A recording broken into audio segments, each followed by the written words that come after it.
Diamonds are one of the most well-known and coveted materials on Earth. They're famous for their sparkle and beauty, but what many people don't realize is how they form deep beneath the Earth's surface under extreme conditions. To understand how diamonds are created, we first need to take a look at the Earth's structure and what happens deep within it. The Earth is made up of several layers, each with unique characteristics. The outermost layer, where we live, is called the crust. The crust is a thin layer compared to the whole Earth, ranging from just 5 to 70 kilometers thick. Beneath the crust lies the mantle, which extends to about 2,900 kilometers deep. This is the layer where diamonds are formed.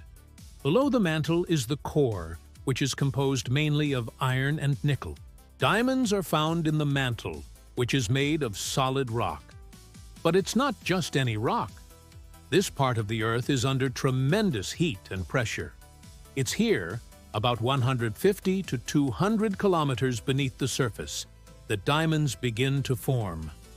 At their core, diamonds are made entirely of carbon, which is the same element found in things like charcoal, coal, and even the air we breathe, in the form of carbon dioxide. What makes diamonds so special, however, is how the carbon atoms are arranged. In a diamond, each carbon atom is bonded to 4 other carbon atoms in a very specific way. This arrangement forms a crystal lattice that makes diamonds extremely hard and gives them their famous ability to sparkle. This unique structure is what sets diamonds apart from other forms of carbon, like graphite, the material in pencils, which has a completely different structure. The process that turns carbon into diamonds is long and requires very specific conditions. Diamonds don't form in just any place on Earth. They need to be under extreme pressure and high temperatures. Here's how the formation process works. Diamonds form deep inside the Earth, around 150 to 200 kilometers beneath the surface, in a part of the mantle known as the diamond stability zone. This area is where the pressure and temperature are just right for diamonds to form. The pressure at these depths is so high that it is about 45,000 to 60,000 times greater than what we experience on the surface of the Earth. At the same time, the temperature can range between 900 Celsius to 1,300 degrees Celsius, which is hot enough to cause chemical reactions in the carbon atoms. The heat and pressure deep inside the Earth cause carbon atoms to bond in a very specific way. Under these extreme conditions, carbon atoms are forced into a crystal structure, creating the hard, transparent material we know as diamond. If the pressure and temperature were any lower, the carbon atoms wouldn't form diamonds, but instead would create other forms of carbon, like graphite or coal. The carbon that forms diamonds comes from a variety of sources.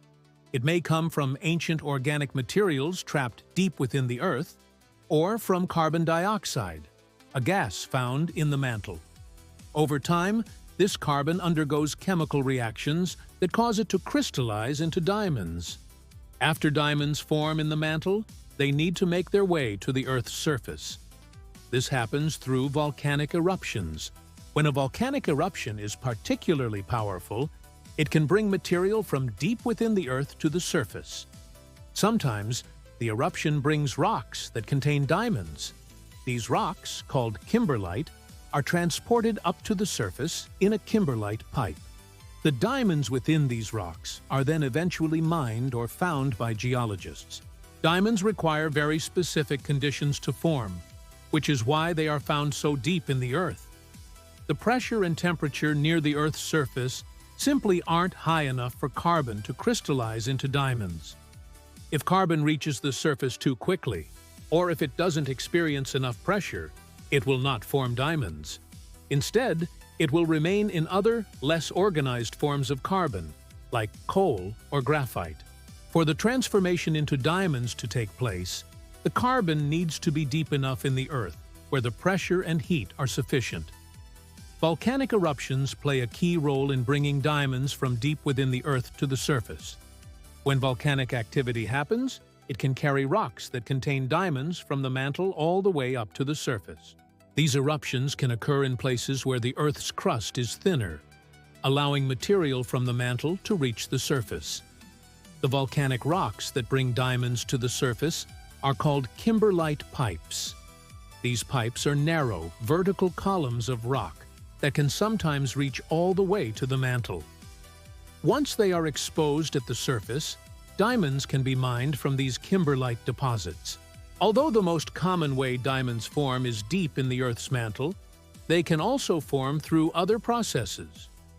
One of the more unusual ways diamonds are formed is through impact events, like when a large asteroid or comet strikes the Earth. The impact creates extreme pressure and heat, which can cause carbon to crystallize into diamonds. However, this is much rarer than the process that takes place deep in the mantle. After volcanic eruptions bring diamonds to the Earth's surface, they can be found in kimberlite pipes, or in areas where the rocks have weathered and eroded over time. In these cases, the diamonds are carried by rivers and streams, where they can accumulate in riverbeds or other places. Many diamonds that are found today were originally brought to the surface millions of years ago, but have only been discovered in modern times due to erosion and natural processes. Diamonds are rare, beautiful, and incredibly hard, which is why they are so highly valued. They are used not only in jewelry, but also in industrial applications, such as cutting and drilling.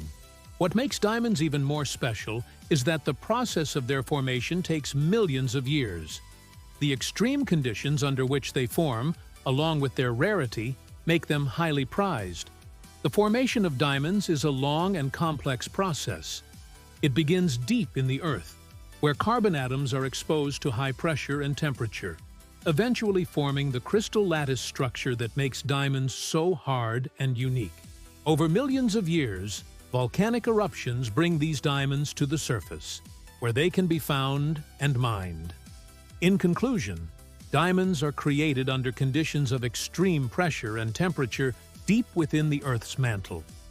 The carbon atoms in the mantle bond together in a specific way to form diamonds, a process that takes millions of years.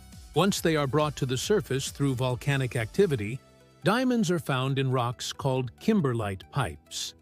Their rarity, beauty, and hardness make them valuable and sought after, both for use in jewelry and for industrial purposes.